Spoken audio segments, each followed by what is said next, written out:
Oh.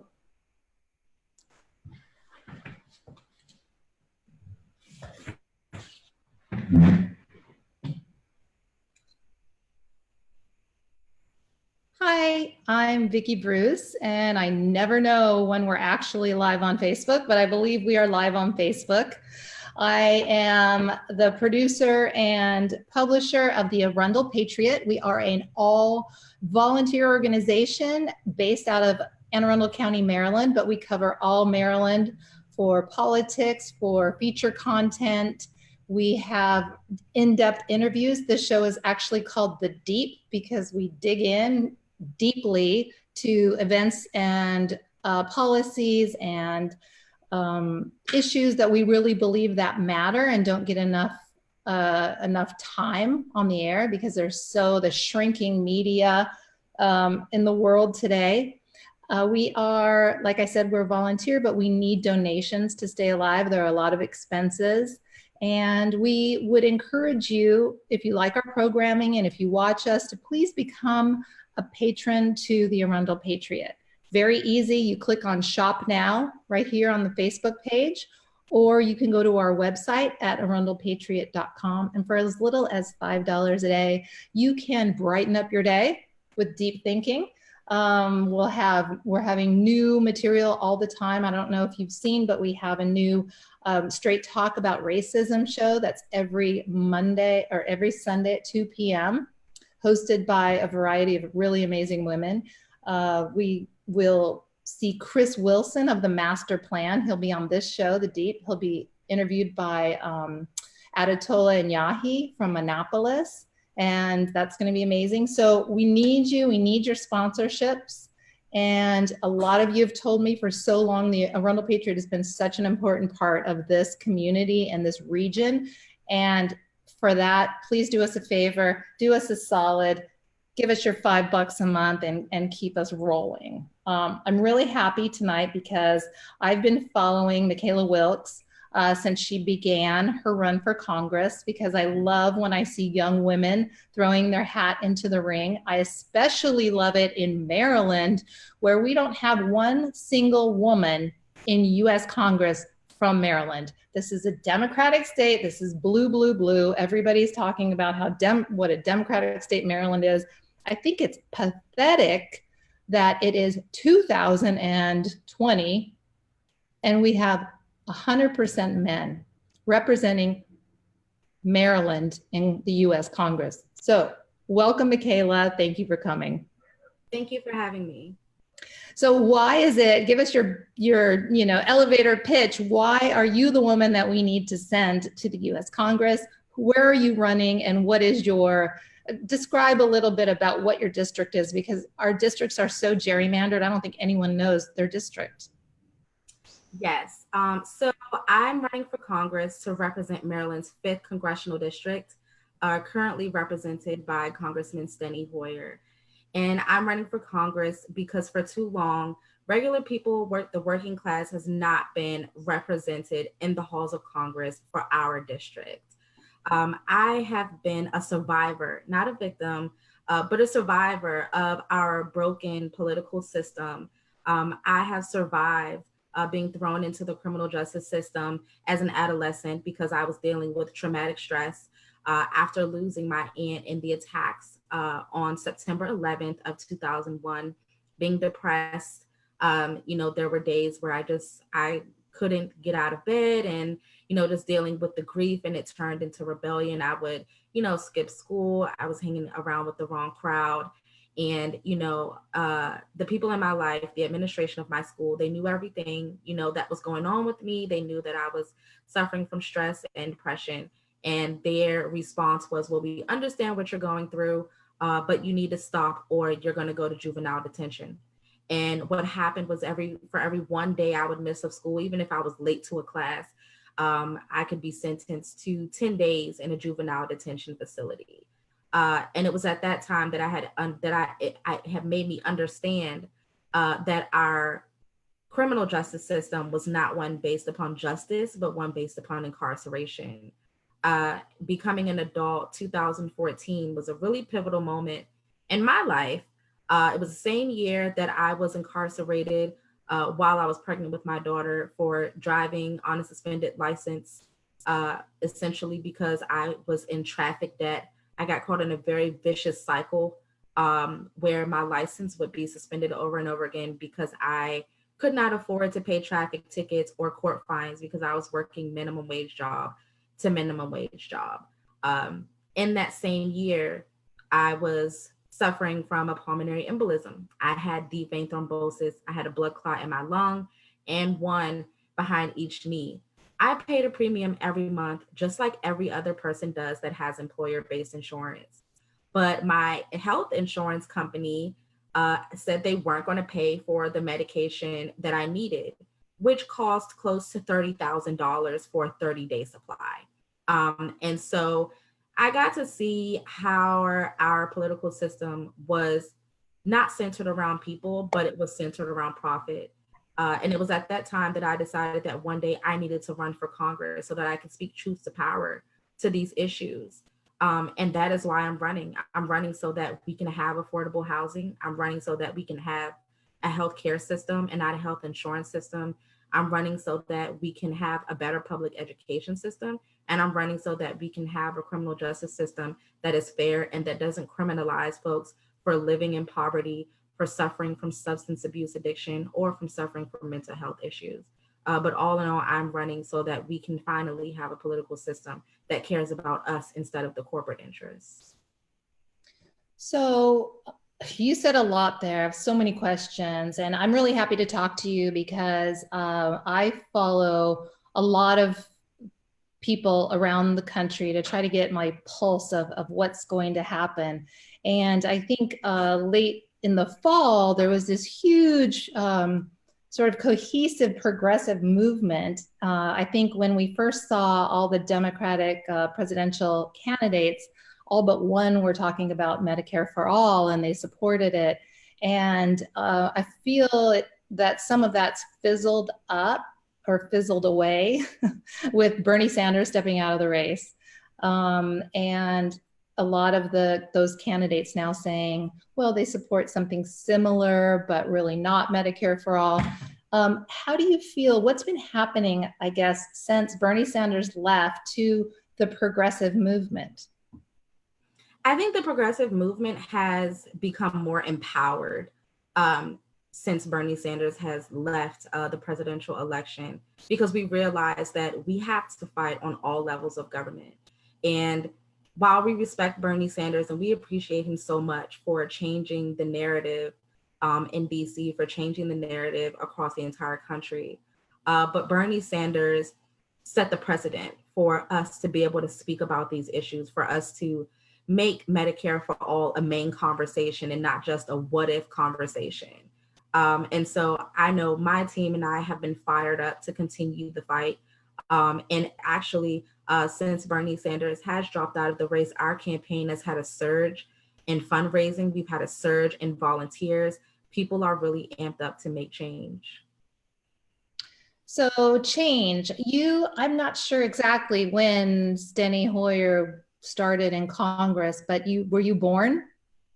No. So Steny Hoyer actually became the congressman in 1981. It was a special election. And before that, he served in the Maryland State Senate. Okay. All right. So one of the things I want to ask you about as a millennial, I hear a lot of millennials talking about the fact that they don't see a huge difference between a lot of the things that both parties are after. Now you have a faction that is talking about the only thing that's important right now is getting rid of Trump. I don't see that with a lot of young people. Can you tell me like your opinion of that as far as the two-party system, the reason that millennials may feel like that, and do you feel that as well, or do you feel like there's more to it than that? I feel like there's more to it than that. And I also feel like people think that maybe like Hoyer and I may be similar because politicians like Hoyer likes to use buzzwords or smoke screens.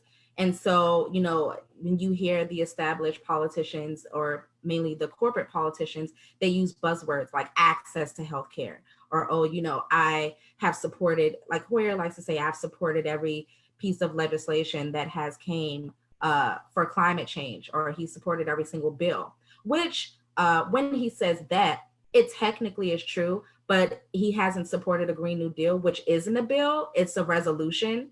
And so they kind of use tricky words like that. And it makes us feel like, well, they want the same things. They want healthcare.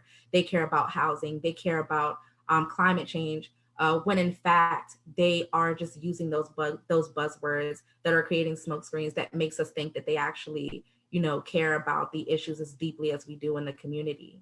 But and I do believe it's not all about getting rid of Trump. Trump is not he's not the main problem. He's a symptom. And yes, we absolutely need to vote Trump out of office. But as we can see during this pandemic, we have a whole lot of issues that began way before Trump got into office. There are so many disparities across the board. And I don't think it needs to be an either or type of situation. I think that we can deal with all of these things collectively. We can work towards voting Trump out in November, and we can also work towards addressing the disparities that we're seeing across the board. So I feel like, you know, when people see there's somebody running to challenge Steny Hoyer, you know, it's like I can hear the teeth chattering in the Democratic circles in Maryland. Like, why would anyone do this? You know, we have the House Majority Leader, and, you know, that means we have something. What kind of pushback have you gotten from, like you say, the establishment politicians? And how do you come out and say, like, I'm a better person, I'm more qualified to be there? Yeah, I mean, I hear it very often. Like, I hear, what makes you think that you can challenge him? How dare you? I've had an elected official tell me, if we have seniority, we have nothing. I've had people tell me, you know, well, he's from Maryland and he's in our district and he has a position of leadership. I need people in our district to understand that leadership is more than just a title. There has to be action that comes with leadership, and it can't just be any action. There's a difference between being active as it pertains to your corporate donors, and, as I said before, giving us buzzwords, or in other words, lip service. And there's an action, and there's also the action of actually being there for your constituents. And I say that because we look at the CARES Act, right? And we also look at the HEROES Act that just passed. But first, let's take a look at the CARES Act that just passed and see, you know, how Congressman Hoyer could have showed leadership where he did not. We could have had hazard pay. We could have had PPE. We could have bailed out our small businesses and not have forced so many businesses throughout the district and the country to have to close.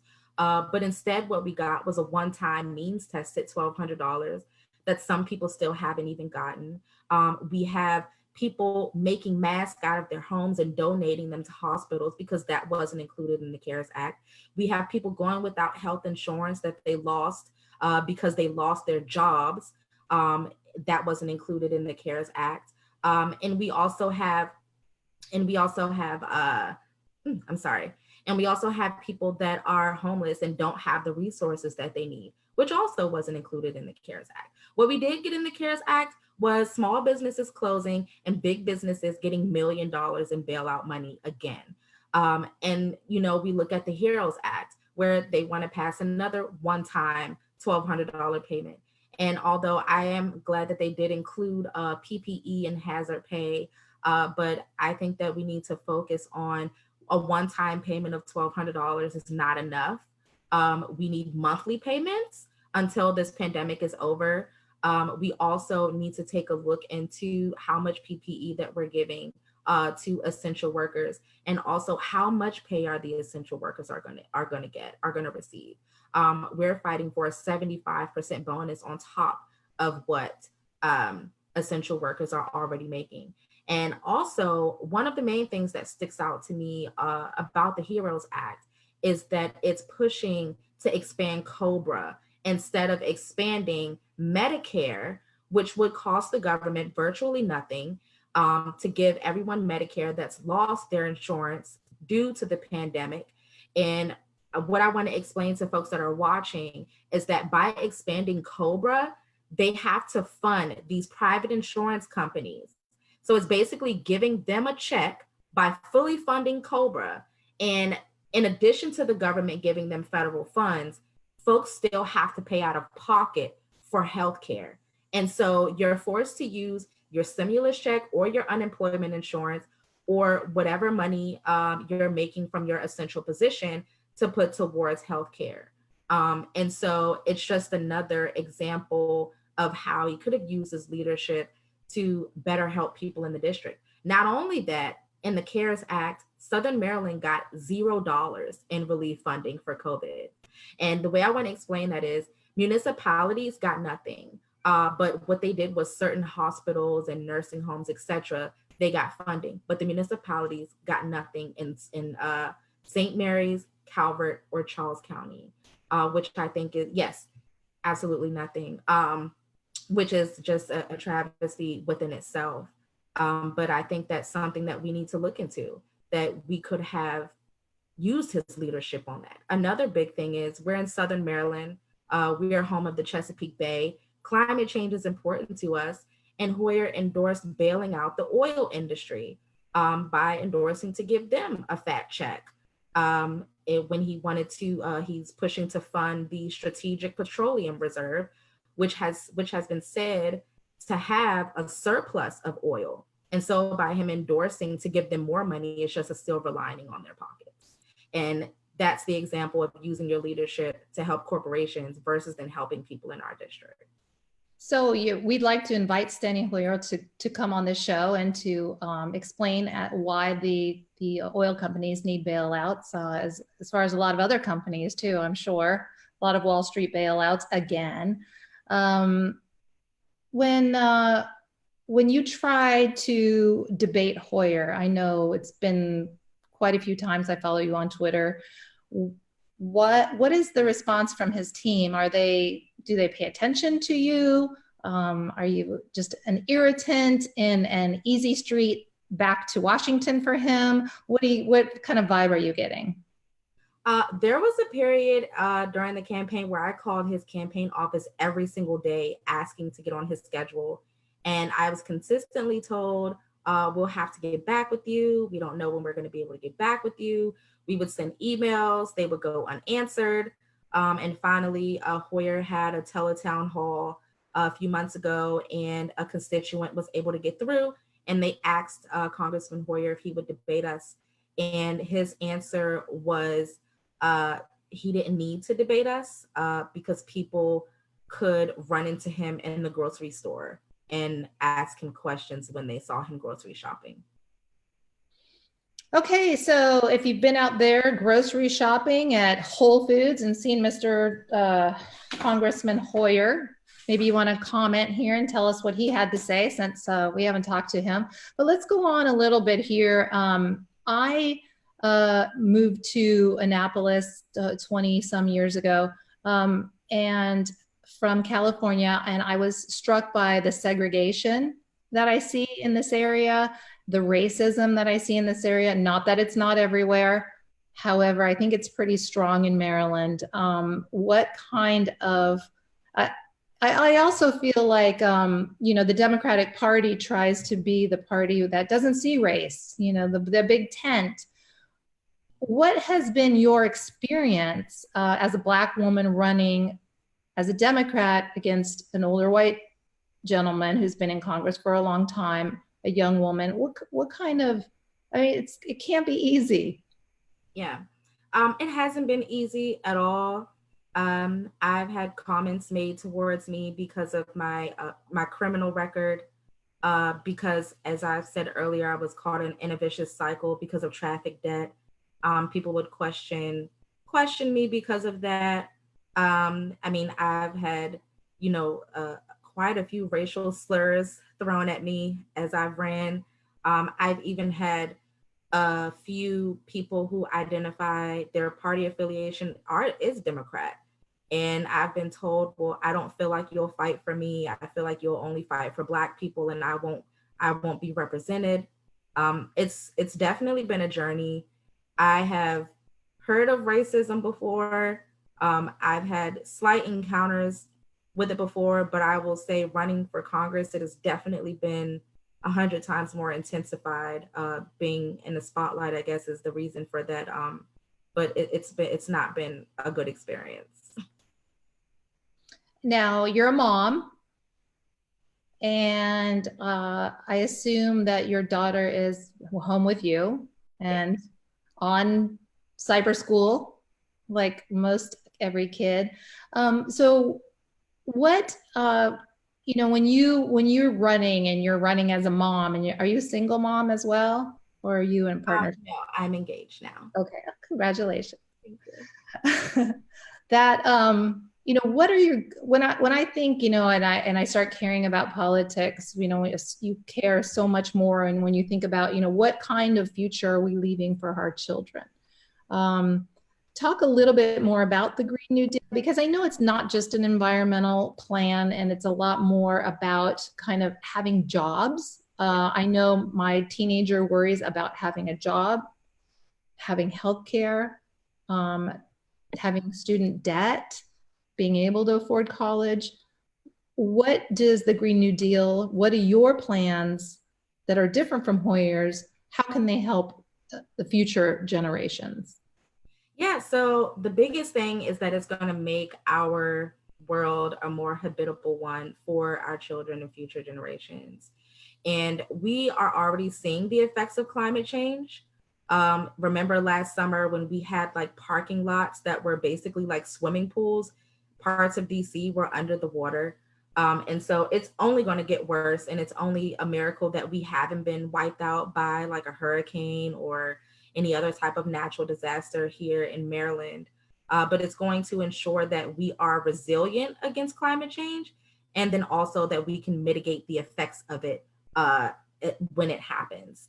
So that's the most important thing, because, years from now, I believe is at least like, I think between 50 or 100 years from now, we're going to see a flood, at least one that is 12 feet high. And so climate change aside, that's going to bring property values down. How many homes are going to be ruined? How many people are going to be displaced? How many people are going to be out of work? I mean, you guys think that everything is bad now. The economy is collapsing now under a pandemic, but think about how bad it is going to collapse if we cannot bounce back from a major storm. And we see it in Bangladesh. Right now, Bangladesh had a tsunami, I believe. And so we're seeing the effects of climate change because it talks about things like that, like what's going to happen in areas of Bangladesh that are close to the water and rising sea levels, etc. The other thing that we have to think about is the jobs that come with the Green New Deal, right? So I want to handle the Green New Deal in components. One for environmentalism, making sure that we're to renewable energy in the next 10 years. The other one is making sure that we have jobs under what is called a federal jobs guarantee.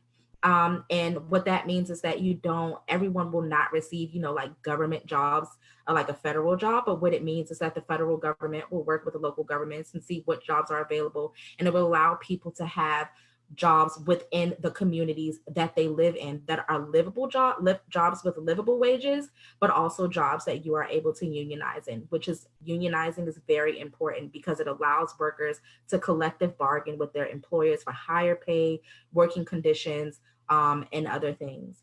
The other component is housing.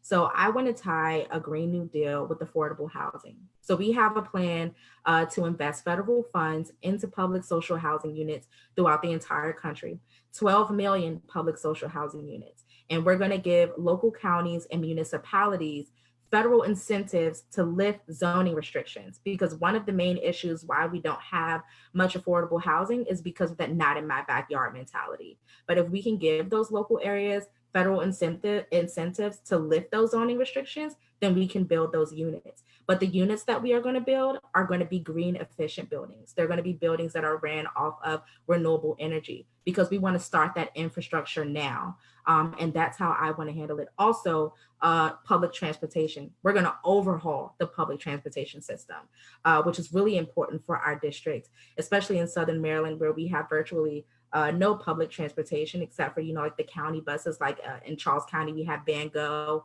Certain areas of Prince George's County does have WMATA, but also they have the bus.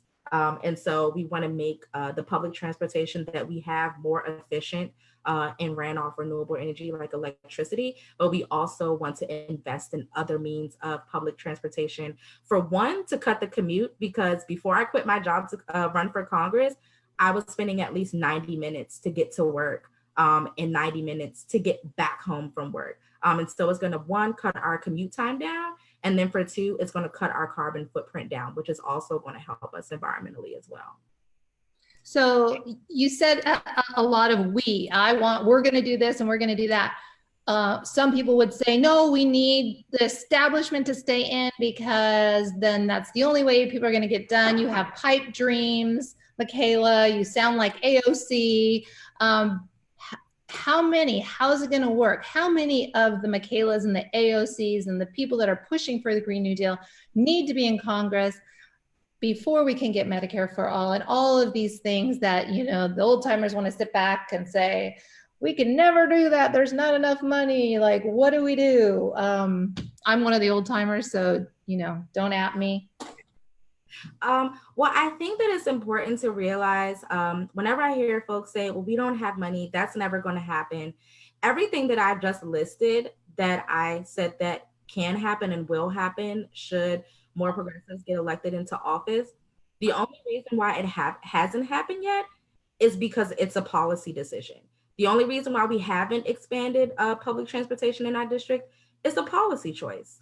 And so we have to get more elected officials in office that have these beliefs.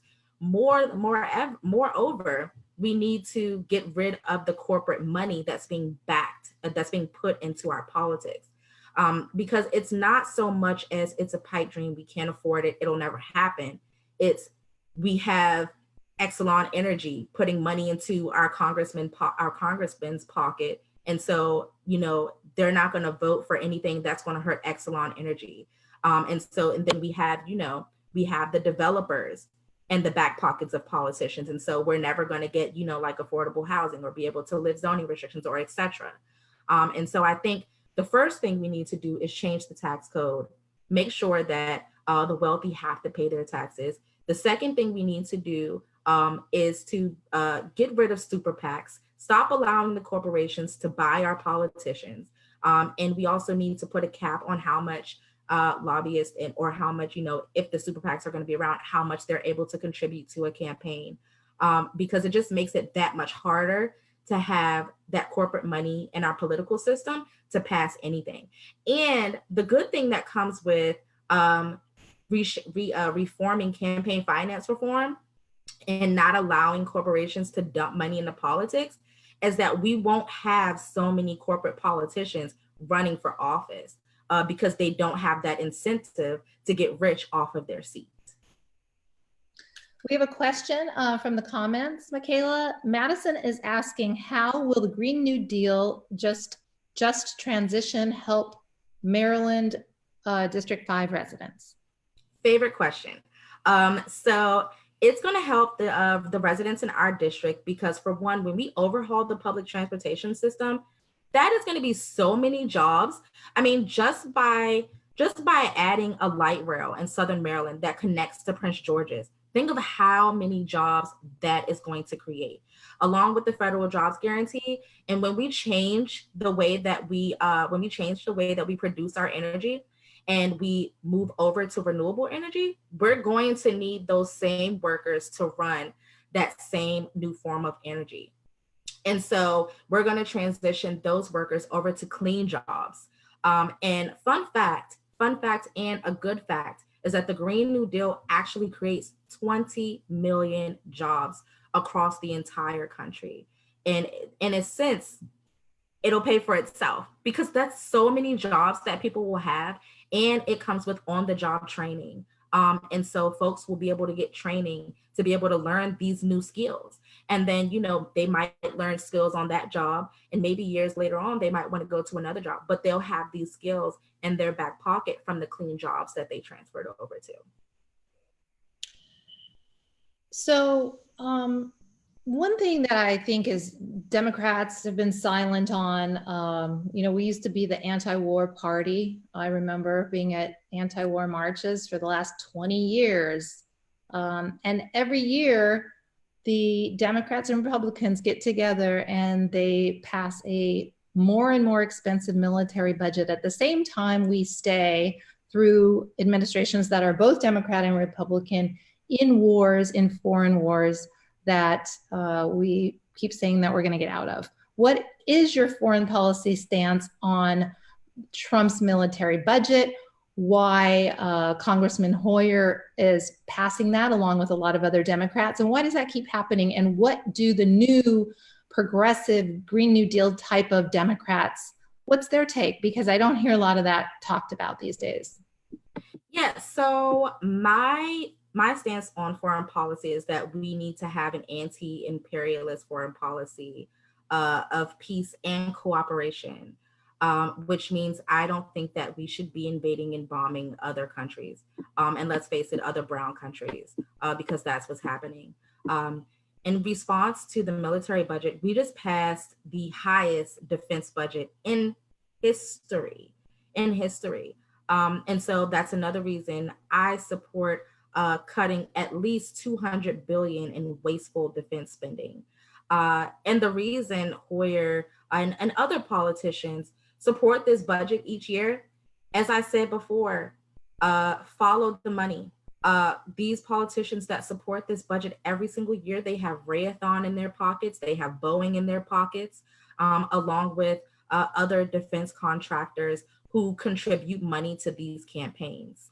And so we just need to get more people in office that are focused more on a peace-based foreign policy and to stop bailing out the defense industry, because part of that defense budget that we just passed could have paid off college debt for everyone.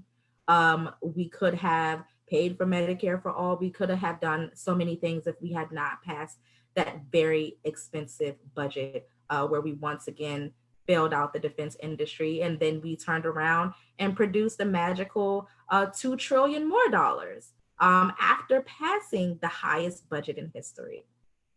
Yeah, unbelievable, right? We can't afford it. We can't afford it when it comes to paying for the people.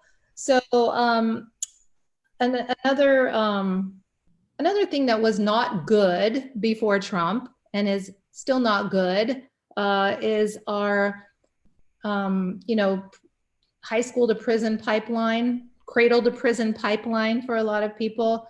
Maryland, the Arundel Patriot broke a story a couple of years ago when the Maryland General Assembly had a line item to spend $500 million on a girls' prison facility. And this is just a holding station. And I'm going to get you some information on that because maybe you can follow up. And a lot of people on the Ways and Means Committee never got back to me as to why we need to spend that kind of money. What are we doing? And when I called the prison, a prison construction company, I said, here are the numbers. And he said, that is astronomical. Astronomical. The biggest pork barrel thing, 40 beds, $500 million as a way station for girls from jail to a long-term facility. That's in the Maryland budget. And I'm sure it's still there. That was 2 years ago. So this kind of thing is absolutely criminal, right? We've taken the criminal justice system. There's no justice. The system is corrupt, and all the money goes to corporations that are incentivized by putting people in prison. You being someone who actually was, somebody that somebody made money off of at one time. Tell me what the plans are for criminal justice reform with the type of Congress people that you'll be working with when you're in Washington. I think one of, when we speak about criminal justice reform, and especially speaking about where you were just speaking about that incarceration center, is that we need to abolish for-profit prisons. The unfortunate reality is that the majority of folks who are incarcerated are in public incarceration centers, in public jails and detention centers. And so that makes an incentive to try to fill those beds for those private prisons, in which they are in turn able to profit off of incarceration, in which they should not exist. We also need to end the use of cash bail, which is absolutely criminal, that you would have to be forced to pay for your freedom, even if you can't afford it, to get out of jail. You haven't been charged with the crime. I mean, you haven't been convicted of a crime. You've been charged, and the law says you are innocent until proven guilty. And we see folks in jail that are stuck there for years. Khalif Browder, for one, the man from New York who was incarcerated and was stuck there because he couldn't afford to get out because of the cash bail system. He was put in solitary confinement for a very long amount of time, and he got out of jail after being found innocent. He was found innocent after being locked up for years, and he committed suicide because of the effects of being incarcerated and the effects of solitary confinement. So we absolutely should be getting rid of the cash bail system, because our freedom shouldn't depend on if we can afford it or not. We absolutely need to end the federal prohibition on marijuana. It is not fair that folks are still incarcerated for marijuana and corporations are allowed to profit off of it.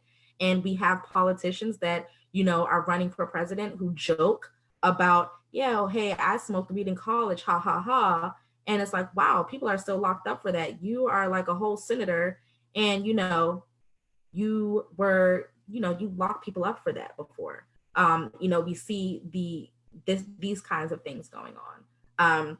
We also need to ban the box federally, requiring jobs not to have people disclose whether they have ever been convicted of a felony or not. And we also need to decriminalize the usage of all drugs, because that is not a way to handle substance abuse addiction. I feel like if someone is in a courtroom for the fifth time for possession of a substance, whether it be an opioid or whether it be any other substance, alcohol, then you should be referred to treatment instead of jail time, because that doesn't help anyone. Thanks, Mckayla. The immigration. I remember, I'm old enough to remember when Ronald Reagan gave amnesty to about 10 million undocumented Americans. And I was young then. So it's been 30 years, right? 30 years or more that we have had the situation where we have millions of undocumented people in this country working, paying taxes, buying homes, and doing all kinds of jobs that have become essential workers. So again, Trump has been blamed for calling out and saying terrible things about immigrants, which has been horrible. But we were on a bad trajectory already. So just rolling back Trump and rolling him out of office and going back to where we were, is that good enough? Or what are the plans of sort of the new Congress, the brand new Congress?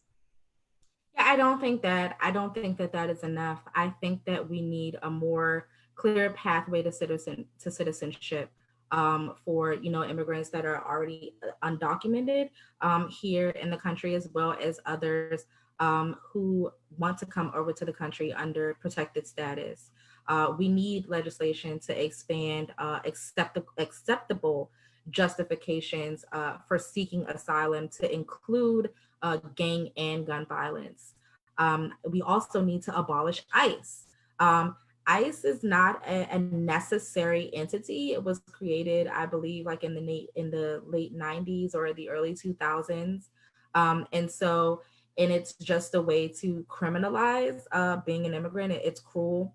I think that we should be welcoming people to our country instead of not welcoming them back.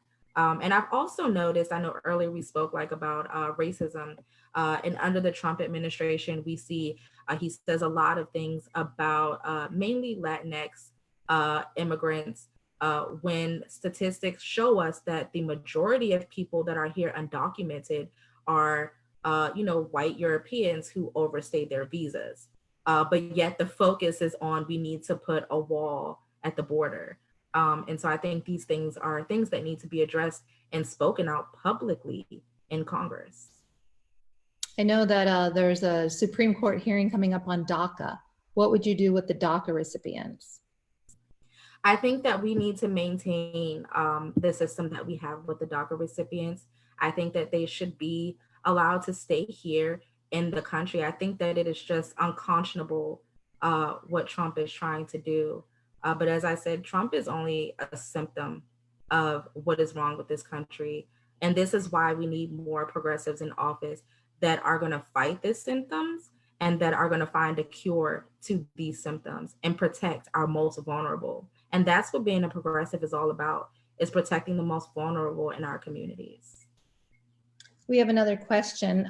This is from Farabi, and he's asking you, what will be your first priority once you've gotten into office and toppled Hoyer?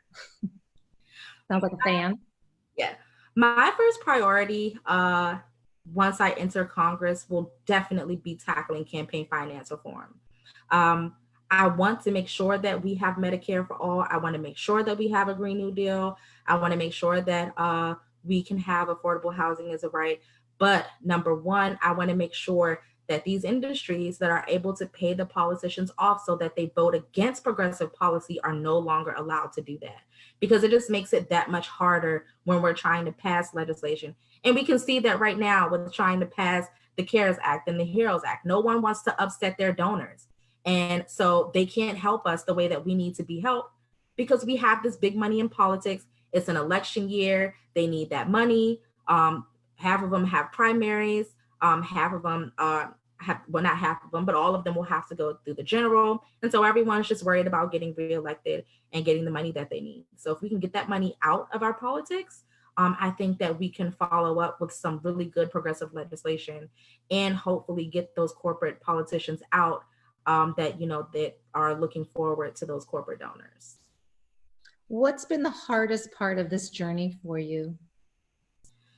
The hardest part of this journey, I've never been asked that before. I don't know. I would say the hardest part of this journey is just, I would say time. People say a lot of mean things and people may doubt me. That doesn't make or break me. I've been through so much. And everything that I've been through is the reason why I'm running. And as I've heard before, judge me by my enemies. And so I'm not really worried about what people say. But the hardest part is time. I didn't know that running for Congress was so time consuming, but I enjoy it. Especially, it's really time consuming when you're a grassroots, because, Hoyer and politicians like Hoyer, they can just pick up the phone and have a 15-minute phone call and get, like $50,000. Versus candidates like myself who are grassroots, and we spend, hours a day on the phone calling people, asking them to donate $20 to our campaign. And so I would say the time is the hardest part, but it's all worth it in the end when we win and get a real representation for our district.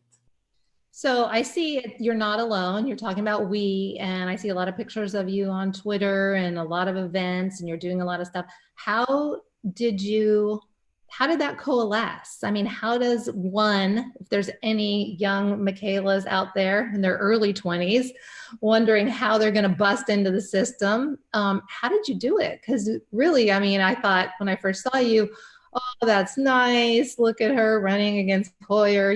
She'll get zero traction, but you have. I think, you really have. So that's awesome. And tell us some of the inside secrets without giving anything away that'll hurt your campaign, of course. I think the biggest thing that helped us out was being transparent and also being relatable, like telling your story, because people like me don't usually run for Congress. And for folks who do have a background, they tend to try to sweep it under the rug and not say anything out of fear of what people may think. But I feel like our campaign has gotten so much traction and so much support because we're real, we're transparent, and we keep it 100. I say keep it 100. That just means keeping it all facts and, being honest, but sharing our stories, because my story isn't just my story. It's so many people's stories. I've had so many people reach out to me and say, thank you for talking out about this. My license got suspended for the same thing, or thank you for talking about, your experience as a juvenile. I went through the same thing and I was so ashamed to talk about it. I've had people tell me, thank you, you've empowered me, because I have a criminal background and I was ashamed to ever run for office, but now I will. But, my voice is not just my voice, it's our voice. And that's why our slogan is a vote for me, it's a vote for us, because this isn't just my story, it's everyone's story, whether it's the exact same thing that I went through, but everybody has a story to tell of how something that they've overcame or something that they've been through. But our experiences are stigmatized and people are afraid to talk about them. And I think the thing that helped us out was being brave. Nice. I have another question here. So the question is, right now during COVID, what will help your campaign the most? The biggest thing that will help our campaign, so there's two things. So I speak about, us being a grassroots campaign. We are a race of people versus money, but we absolutely need money to help fuel our campaign, to make sure that we are speaking to as many people as possible. Our average contribution is $20. And my campaign manager, one of them, Emily, should be watching, so she'll drop the link in the comments. The other biggest thing that you can do, which I think is the most important, is to help us phone bank. And when I say phone bank, that means helping us to talk to voters in the district. We make it fun. We have hype up calls before every phone bank so you can ask questions. We have a whole chat thread in our campaign group chat where you can come in and ask any questions you need. But we need as many people to help us talk to as many people as possible in a very short amount of time. Our primary is June 2nd. So we just had a megaphone bank yesterday, which was really fun. Was a lot of people on it. We made a lot of calls. And so, yeah, I would encourage anyone to donate or join us for a phone bank. And when you were able to go door to door back in the day, before COVID, which will always be how we refer to everything in life now, what were people's responses? Oh, our responses were wonderful. Knocking on doors back in the day, pre-Rona, our responses, people preferred us to Hoyer 12-1. For every 12 people that supported us, there was only one person that supported Congressman Hoyer. And that is how I know that if we talk to enough people, we are going to win. I know it. I love your confidence. So you've been reaching out to Hoyer, and the Arundel Patriot has offered to be the moderator of a debate between Congressman Hoyer and yourself. So Congressman Hoyer, I'm putting that out there. I'm Victoria Bruce, publisher of the Arundel Patriot. I invite you to debate Mckayla Wilkes on this platform at both of your conveniences and your campaign's conveniences. About 2010, I produced a film, a documentary film called We're Not Broke. And at the time, I went around to everybody and they'd say, what are you working on? And I'd say, a film about corporate taxes. And everybody would be like, yawn. And, and then I'd say, yeah, but you don't know, they go offshore and so at that time, that's when I became acquainted with Bernie Sanders. He wasn't the only one, but he was one of a few. Carl Levin of Michigan was also fighting, and there were a couple of people in Congress. But for the most part, that I was aware and told and explained by tax attorneys and people in DC called the Tax Justice Network that do all of these number crunches, how unfair this tax system is.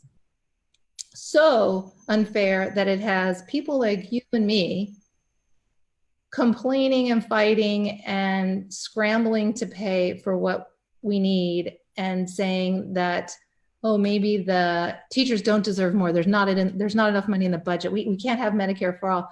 And yet Verizon paid zero in taxes that year. Exxon paid zero in taxes that year. Bank of America had all kinds of offshore accounts and deals. GE, General, I mean, Amazon wasn't even a player that was 10 years ago. Now, Amazon is the biggest tax avoider because it's not evasion, because it's not illegal. How, I mean, the system seems globally so captured by these massive corporations. How is your generation going to undo the mess that we're giving you and handing you over? We're going to change the tax code, and we are going to tax the value of estates over 1 billion at an 80% rate. We're also going to institute a wealth tax of 2% on assets greater than 50 million, and a wealth tax of 3% on assets greater than 1 million. A financial transactions tax of 0.1% on all trades, shares, bonds, and derivatives. And we are going to tax all income over $10 million at 70%. Changing the tax code and making corporations pay their fair share of taxes is one of the most important things to me, because people like us, regular folks, the burden always falls on us to pay those extra taxes. I made probably under $40,000 one year, and the IRS hounded me for back taxes. And so I was pissed to find out that Jeff Bezos was able to make $11 billion in profit, pay nothing in taxes, and get a tax return. And so that's something that our generation is going to do. That's something that I am going to fight for on the federal level. So, and I think what people don't understand is that, you know, this high tax rate on corporations that, you know, over a certain amount, it's an incentive for them not to drain the coffers, right?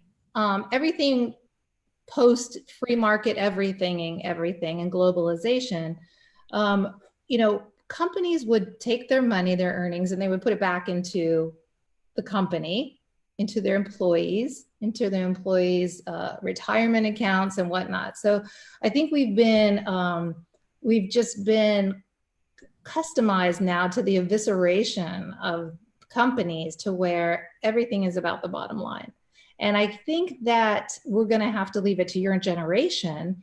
And I see a lot of that. And all the people, the young people I follow on Twitter, are always talking about this, right? They do not have the same mentality that the corporation, the shareholders need to make money, and money, and they don't want to live like that.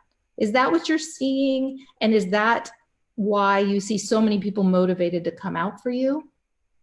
Yeah, I absolutely think so. I mean, even the more moderate or even the more conservative Dems, that, you know, if they feel like they can't relate to us on healthcare, if they can't relate to us on housing, you know, they feel like they're fairly comfortable. But once we speak about taxes, that's what gets them, because they're like, oh my goodness, you know, we pay so much money in taxes and we don't see anything in return.